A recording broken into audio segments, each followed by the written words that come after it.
السلام عليكم ورحمة الله وبركاته أصحابتين كسو دوادا channel كان فضلنا هدي aad nagu cusubtaa subscribe noo dheh beelkana furo ama gambaleelka si aad u noqoto daawadaha koowaad ee fiidiyoyadeena haddii aad hore noola joogtana like iyo share waa dhankiina soo dhawaada asxaabteena cusub iyo kuwa horeba gacmo furan ku soo dhawaada maanta waxaan halkaan idinkugu soo gudbin doonaa insha Allah tacaala cabitaan maasha Allah aad ka helaysid hurdo caafimaad leh sidoo kale tan caloosha kuu socodsiinaya cabitaankeena wuxuu ka kooban yahay maxay ahayd saddex shay waxa weeye waa bocor gaduud ama bocor hindi sida u taqaanaan sidoo kale waxa uu ka kooban yahay qorfe ama hayl sidoo kale wuxuu ka kooban yahay caano boore ama caanaha aad haysato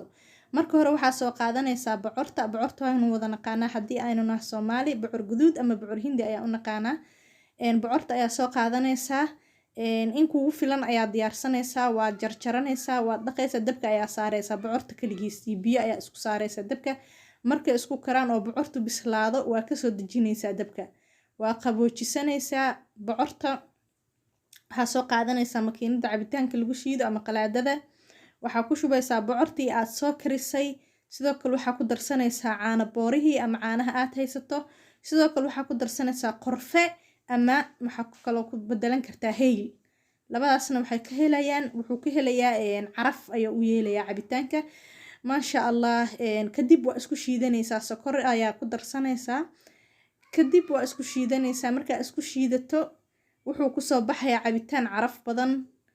aad u macaan faytamiino fara badan leh sidaan wada ogsoonahay bocorkan guduudka ah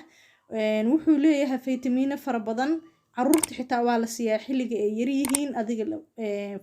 kasoo bilow 6 bilood ilaa iyo inta ka weyn caruurtana aad ayuu ugu fiican yahay hadaa cabitaanka siisato waxay ka helayaan hurdo caafimaad leh sidoo kale tan maxay ahayd dadka waaweyn waa sidoo kale waxay ka helayaan hurdo waayo bocortu wuxuu u fiican yahay neerfaha ayuu dejiyaa caloosha qoftay ka fadhisana ama ay ka adag tahay aad ayuu ugu jilcanayaa marka qorfaha ama heelka waxa loogu daraayo waa caraf inuu ka helo cabitaanka wax walba waxaa la yiri wixii aragtidooda ku deeqa ayaa uurkoodan ku deeqa soo maaha